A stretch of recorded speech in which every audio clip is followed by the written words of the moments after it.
दोस्तों, आज की कहानी का नाम है हॉन्टेड शमशान घाट, जो एक सच्ची घटना पर आधारित है। तो चलो दोस्तों शुरू करते हैं। ये कहानी सीताराम ने हमारे साथ शेयर किया है, जो बुंदेलखंड के एक छोटे से गांव में रहते हैं। ये घटना उनके साथ 3 साल पहले हुई थी। सीताराम गरीब घर में रहते हैं और काम भी लकड़ी का सामान और टोकरी बनाने का करते हैं। उस समय उनकी आर्थिक हालत भी कमजोर थी और उनके घर में किसी की मौत होने के कारण शोक का माहौल था।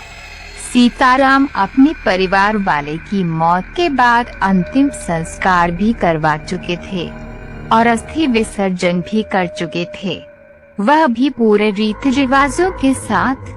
लेकिन इसके बाद उन्हें बहुत ज्यादा परेशानी का सामना करना पड़ रहा था। उन पर आए दिन कोई ना कोई नई मुसीबत आ रही थी। तभी तो कोई आर्थिक मुसीबत आ जाती और कभी घर का कोई सदस्य बिगड़ी सेहत का शिकार हो जाता। सीताराम को समझ नहीं आ रहा था कि क्या हो रहा है। सीताराम को यह एहसास होता रहता है कि उनसे अंतिम संस्कार में कोई ना कोई कमी रह गई होगी, इसी कारण उन पर कोई ना कोई मुसीबत आ रही है। सीताराम को भी लगने लग गया था कि हो सकता है ऐसा ही हो। तो सीताराम पुजारी के पास भी चला गया और पूजा पाठ भी करवाया, लेकिन उसके मन को तसल्ली नहीं मिल रही थी। तब गांव में एक तांत्रिक आया हुआ था। सब गांव वाले कह रहे थे कि वे सीताराम का काम करवा सकता था। तो सीताराम भी उस तांत्रिक के पास चला गया। तांत्रिक ने बताया कि कोई आत्मा उनके घर में उनके साथ ऐसा कर रही है। तो सीताराम को एक काम करना होगा जिससे वे उस आत्मा से पीछा छुड़ा सकता है। उस तांत्रिक ने बताया कि सीताराम को अमावस की रात को किसी श्मशान में पीपल के पेड़ के नीचे 7 दिए जलाकर रखने होंगे। इसी के साथ तांत्रिक की दी हुई चीजों को भी रखना होगा। सीताराम मान गया। उसके बाद आई अमावस की रात को सीताराम पास के गांव के श्मशान पहुंच गया। क्योंकि उनके गांव के श्मशान में कोई पीपल का पेड़ नहीं था, शमशान का गेट खुला हुआ था। समय रात 12 बजे का था, तो आसपास भी कोई नहीं था। सीताराम शमशान के बीचों बीच पीपल के पेड़ के पास गया। वहां पर उसने 7 दिए जलाए और तांत्रिक का दिया सामान रखकर बाहर आने लगा। तो उसे ऐसा लगा उसके पीछे कोई है। सीताराम डर गया और तेजी से बाहर आने लगा। तभी सीताराम की पीछे से गहनों के खटकने की आवाज आने लगी।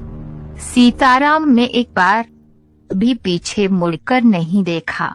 जब सीताराम की गेट के पास पहुंचा तो पीछे से किसी लड़की ने उसे आवाज लगाई। सीताराम बहुत डर सा गया था और बाहर की तरफ भागने लगा।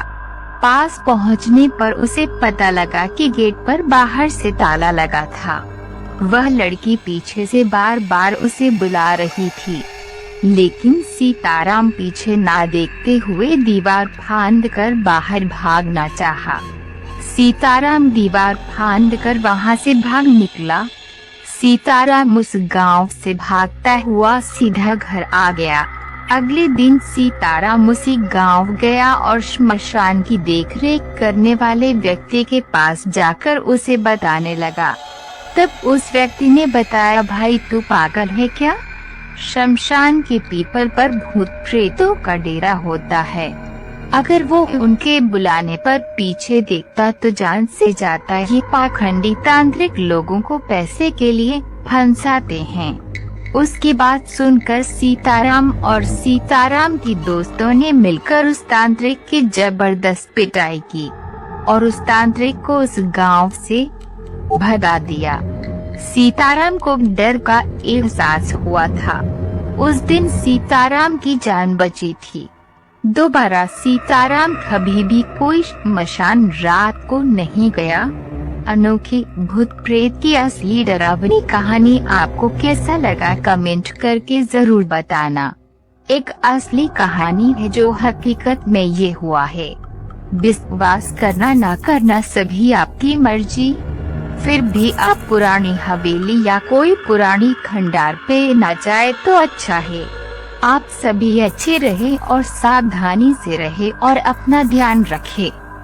और ऐसी ही सच्ची घटना से जुड़ी हुई कहानी सुनने के लिए हमारे चैनल से जुड़े रहे।